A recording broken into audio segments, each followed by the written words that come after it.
Elon Musk Starlink becomes a global protector of free speech.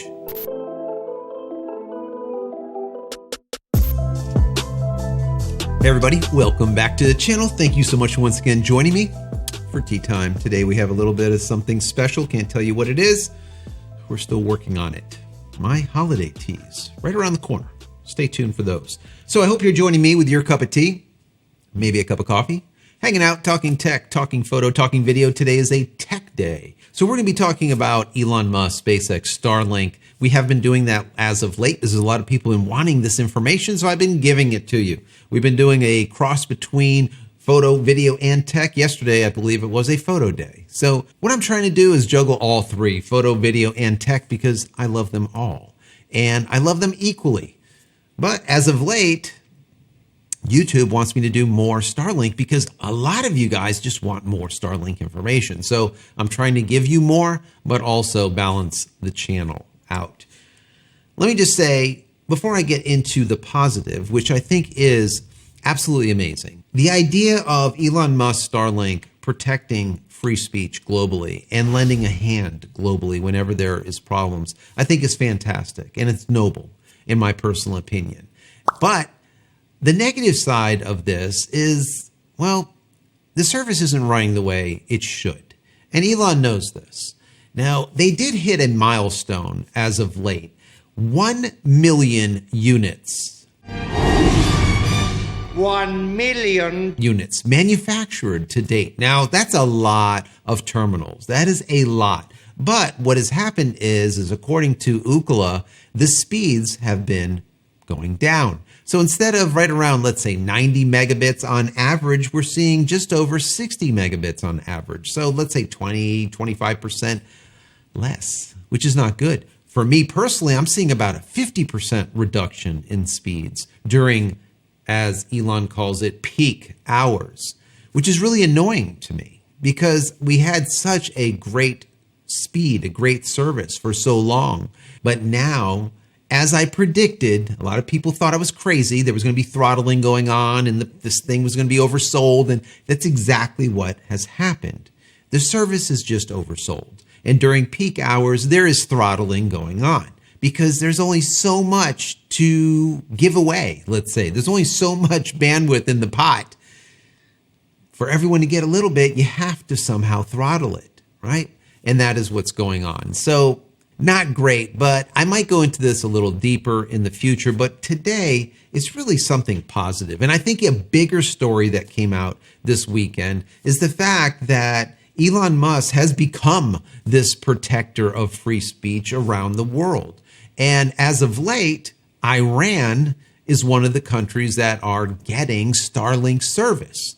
So this is really a big story. This is really big because we've seen him do this in the past. I'll get into that in just a moment. But I was reading an article on Fortune magazine, and I want to read some of it to you because I think it's very powerful. So you know exactly what's going on with SpaceX Starlink, especially if you are currently using it and you're getting a little bit just upset with it, just like I am. You know, just understand that it is getting better, and what they're doing, I think, is kind of amazing. But anyways, the story leads like this. Elon Musk said he would activate his Starlink satellite internet service in Iran in response to news that the U.S. Treasury would grant special permission for companies to provide internet service to the country. Iranians are suffering widespread internet outages as Iran's government tries to quell widespread anti-government protests. Authorities have blocked access to services like Instagram, WhatsApp, and Skype. Other foreign social networks like Facebook, Twitter, and TikTok were already blocked. Iranians' protests began on September 16th after the death in police custody of 21-year-old Mahsa Amini, who had been arrested by the country's morality police for violating rules on dress code. Amini's death sparked widespread demonstrations as Iranians vented frustrations with the country's dress code, limits on personal freedoms, and economic stagnation. Protests have turned into deadly clashes between police and demonstrators. Iranian state media said 41 people have died in the demonstrations thus far, while foreign NGOs give higher figures. Of course, the internal media is going to give a lower number than it actually is. If they say 41, chances are it's probably like 200 plus. Anyways, on Friday, the U.S. said companies providing cloud computing, social media, and video conferencing would be exempt from sanctions. Sanctions bar most foreign businesses from operating in Iran. U.S. Secretary of State Anthony Blinken said on Twitter that the exemptions were meant to, quote, advance internet freedoms and free flow of information from the Iranian people, and help them to, quote, counter the Iranian government's censorship. Now, Elon Musk on September 23rd tweeted out, activating Starlink, ... Obviously, he is now live over there above Iran. The Iranian government is probably not happy about it, but it is there. Also, not only is Elon Musk SpaceX Starlink going to provide a means of free speech, but the new license authorizes the export of service and software designed to support Iranian protesters, including VPNs or virtual private networks, instant messaging, and anti-tracking software. These services might otherwise be subject to U.S. sanctions on Iran. In a previous video, I was talking about VPNs and how important they are. And I was telling you about how it's really great to even have a VPN with your Starlink service here in the United States and get a static IP as well as port forwarding, which Starlink doesn't offer. I'll put a link to a video here. Matter of fact, I even have a discount link for the company that I'm currently using, which is PureVPN. I'll put that down below also. But the importance of this is to be able to remain anonymous. You don't want people to constantly track your every move. What do you do? What do you say? What don't you say? What are you buying? What are you not buying? When are you on? So not only is it important to me to be a little bit more anonymous and not just out there with everything, but being able to have a static IP and port forwarding, I think is awesome, because now it just gives the entire Starlink a greater functionality, let's say. There's more that you can do with it than how it normally comes without a static IP nor port forwarding. I was thinking about this a little bit on how Elon was giving back to the world when it comes to freedom of speech, but not only that, emergency service, let's just say. And I remember back in February when there was like that big disaster, a massive volcanic eruption, and I believe it was in Tonga in the Pacific Islands, and he lent service. He put that Starlink service out there so that the people in the country had internet access and they were able to freely communicate, ask for help, or whatever needed to be done because their infrastructure was destroyed.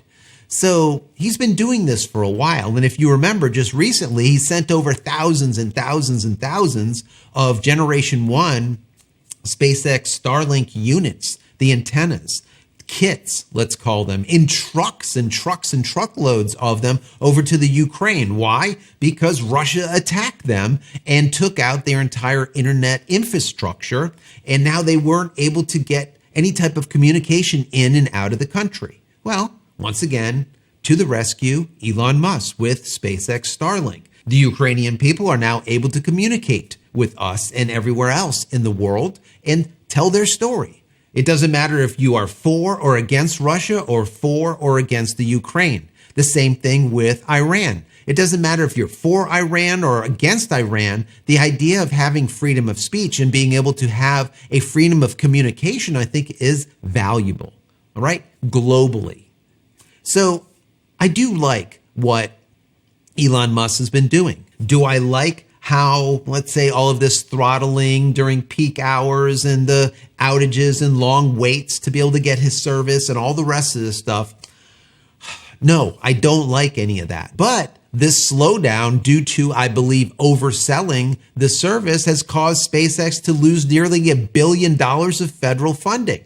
So there's always a push and pull. There's a positive and negative, right? A yin and a yang to everything. And everything needs to balance out. And I do believe that where he is going with the service is amazing. Do I think that it's great as of right now? No, I think it's in its weakest hour right now. Its darkest time, let's say, because it is at its slowest rate and there's the most amount of angst between the people that have it and the people that don't have it. The people that have it are seeing that their service is being limited, and the people that don't have it are pissed because they don't have it because they've been waiting for a year or two, right? So I think there's a lot of growing pains going on over there, but I do believe that in the long run, I think it's going to be an extremely positive service. And I'm happy to be a part of it. So fingers crossed that it will get better. But for right now, I would have to say I'm very happy with what he's doing, especially now with Iran, in lending his service or making his service available to the Iranian people. Now, the question, of course, is, well, how in the hell are the Iranians going to get an antenna? How are they going to get one of the dishes or one of the kits because of all the sanctions going on and how the government limits packages coming in and out of the country? I don't know. But we'll see what ends up happening with it. And I'll report back if I hear any other news. And like I said, I might get in a little bit deeper into this slowdown that we see with SpaceX Starlink, because a lot of you guys want to know about that also. So anyways, I'm going to leave it at that. I want to know your thoughts. What do you think about all this? Do you think that Elon Musk's SpaceX Starlink has become that global protector of free speech? Do you believe that they are becoming that, let's say, even an emergency 911 call that countries are making, for example, with the Ukraine and Tonga, to Elon saying, listen, we need your help. And then he goes out there and does it. Do you think that this is good? I want to hear from you. What do you think about all this? Anyways, guys, if you want more Starlink coverage, as I always say, I put together a playlist with probably like 80 or 90 videos. Go check them out. Also, if you enjoy this even in the least, throw the video a thumbs up. That would be awesome. Don't forget to subscribe to the channel and click this little button over here so when I go live or when a new video comes out, you will be notified of it immediately. And if you just want to say thank you for my hard work here, there is a thank you button down there.